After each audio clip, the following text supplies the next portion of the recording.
Hai teman-teman, kembali lagi ke channel Chandra Bersaudara. Pada video kali ini kita akan belajar untuk kelas 5, tema 2, subtema 1, pembelajaran 1. Sebelumnya, jangan lupa subscribe ya.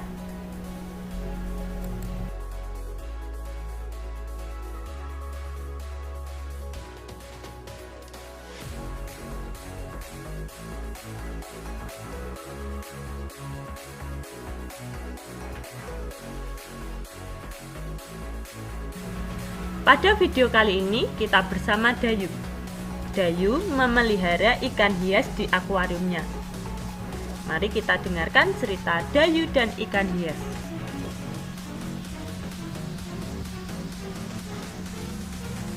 Dayu memelihara banyak ikan hias berjenis ikan mas koki.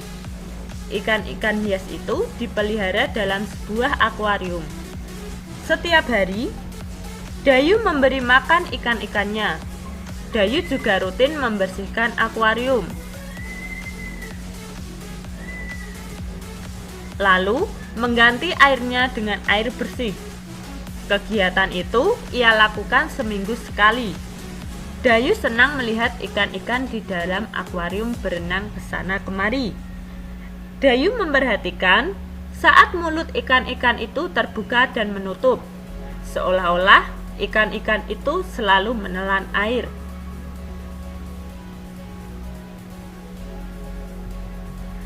Nah, coba untuk mengingat kembali cerita yang telah disampaikan tadi. Siapa yang memelihara ikan hias? Siapa tadi namanya? Iya, Dayu. Kemudian, apa nama jenis ikan hias yang dipelihara? Apa tadi? Ikan mas koki. Selanjutnya, di mana ikan hias itu dipiara? Di mana? Yo, sudah ada gambarnya. Di akuarium.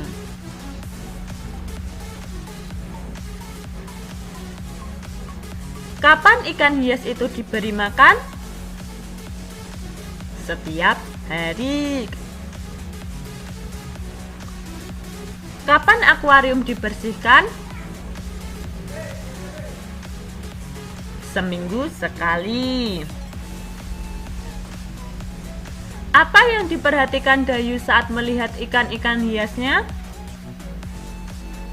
Ya, dia mengamati mulut ikan yang terbuka dan menutup.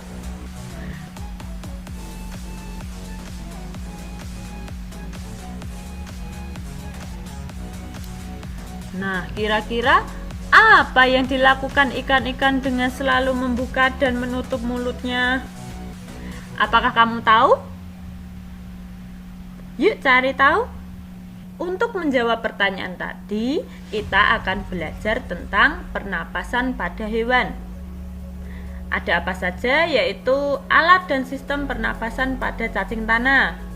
Yang kedua, ada alat dan sistem pernapasan pada serangga. Yang ketiga, alat dan sistem pernapasan pada ikan. Yang keempat, alat dan sistem pernapasan pada hewan amfibi. Yang kelima, alat dan sistem pernapasan pada reptil. Yang keenam, alat dan sistem pernapasan pada burung. Dan yang terakhir, alat dan sistem pernapasan pada mamalia.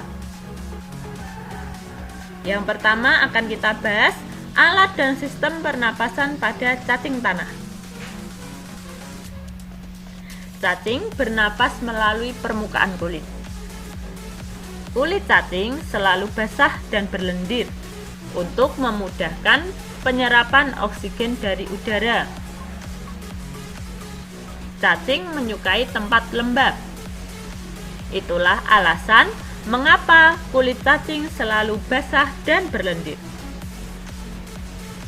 Nah, kita perhatikan sistem pernapasan pada cacing tanah. Di bawah permukaan kulit cacing yang tipis, terdapat pembuluh udara. Saat udara masuk melalui kulit, oksigen diikat oleh darah. Pada darah cacing terkandung hemoglobin sehingga mampu mengikat oksigen. Oksigen yang diikat oleh hemoglobin lalu diedarkan ke seluruh tubuh.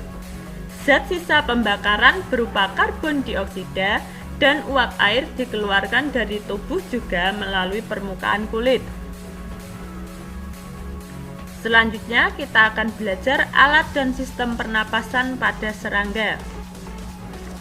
Alat pernapasan serangga berupa trakea, yaitu sistem tabung yang memiliki banyak percabangan di dalam tubuh. Percabangan trakea disebut trakeola. Trakea mengedarkan oksigen langsung ke semua sel tubuh dan organ serta menyerap karbon dioksida dari semua sel tubuh untuk dibuang. Nah, kita perhatikan sistem trakea pada lebah madu. Udara memasuki trakea melalui pori-pori kecil di permukaan tubuh serangga yang disebut spiracle. Selanjutnya, udara beredar melalui pembuluh udara kecil. Sel-sel tubuh mengambil oksigen langsung dari pembuluh udara kecil itu. Karbon dioksida dari sel akan mengalir ke trakeola, lalu dibuang melalui lubang spiracle. Selanjutnya kita akan belajar alat dan sistem pernapasan pada ikan untuk menjawab pertanyaan Dayu tadi ya. Ikan bernapas dengan organ khusus mirip saringan yang disebut insang. Insang berbentuk lembaran tipis berwarna merah muda. Bisa dilihat pada gambarnya. Insang ini selalu lembab. Insang terdapat tepat di belakang rongga mulut pada kedua sisi kepala ikan. Biasanya insang dilindungi oleh selaput atau rangka yang disebut tutup insang. Nah, kita bahas terlebih dahulu. Di balik tutup insang, ini terdapat 4 deret insang yang saling tumpang tindih. Pada insang terdapat pembuluh darah halus. Kira-kira apa ya fungsinya pembuluh darah halus? Pembuluh darah itu dapat menyerap oksigen yang terkandung dalam air dan melepaskan karbon dioksida dari darah. Insang juga berfungsi sebagai alat pengeluaran garam-garam dan sebagai penyaring makanan. Untuk memperoleh cukup oksigen, mulut ikan dan insang bekerja bersama-sama seperti pompa isap air. Pertama-tama, tutup insang menutup. Secara bersamaan mulut terbuka dan dinding mulut mengembang. Saat itulah air terisap masuk. Kedua, rongga mulut menyempit dan mulut menutup. Secara bersamaan, tutup insang terbuka. Akibatnya, air keluar dari mulut dan melewati insang. Saat itulah oksigen dari dalam air terserap dan karbon dioksida dikeluarkan. Jadi fungsinya mulut yang membuka dan menutup adalah untuk bernapas. Ya, betul sekali.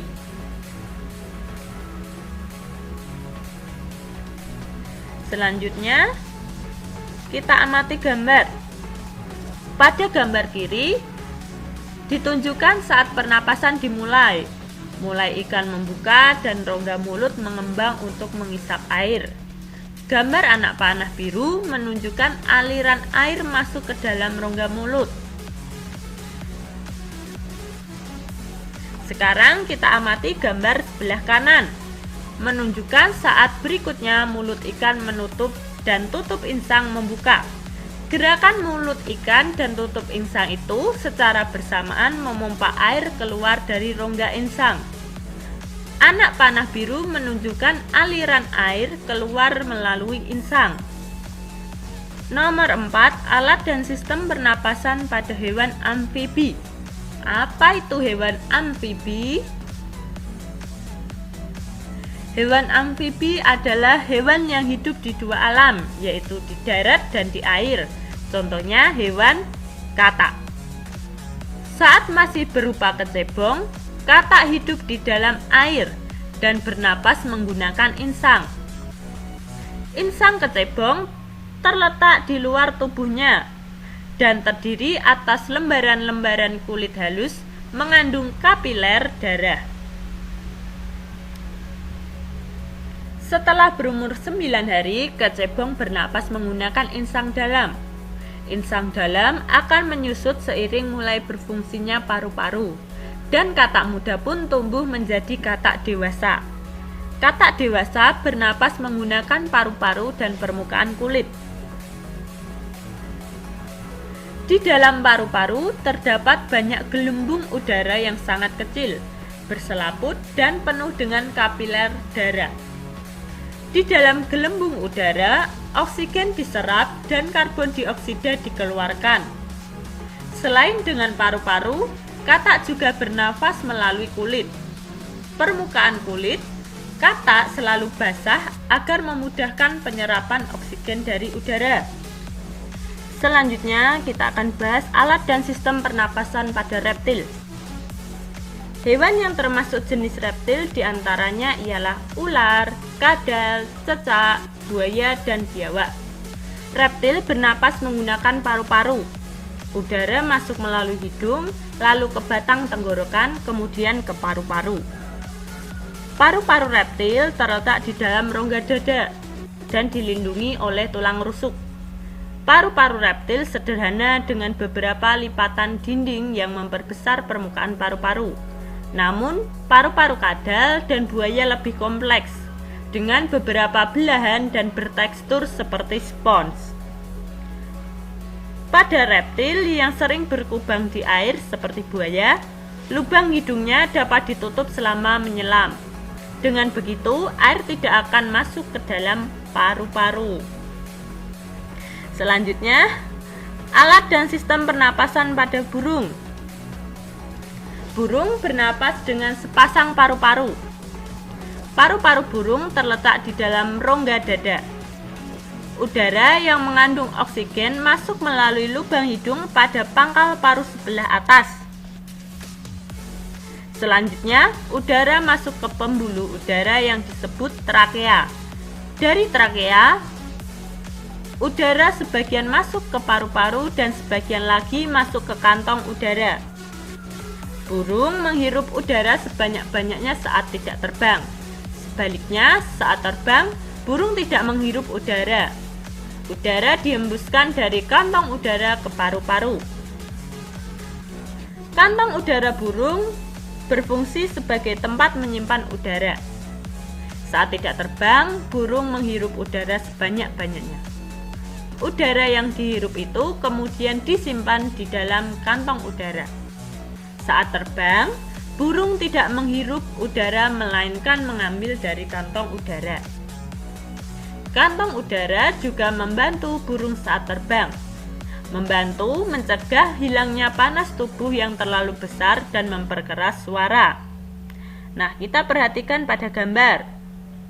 Ada dua macam istilah, yaitu inhalasi, kantong udara terisi, dan ekshalasi, kantong udara kosong paru-paru terisi.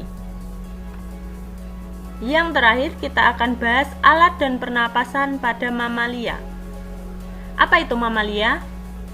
Mamalia adalah jenis hewan yang menyusui anaknya. Ada dua jenis, yaitu mamalia darat dan mamalia air. Mamalia darat misalnya kambing, sapi, kerbau, dan kuda. Mamalia air misalnya paus, duyung, dan lumba-lumba.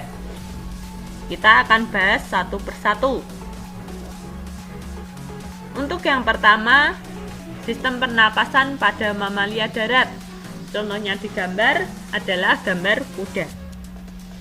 Alat pernapasan mamalia darat terdiri atas hidung, pangkal tenggorok, batang tenggorok, dan paru-paru.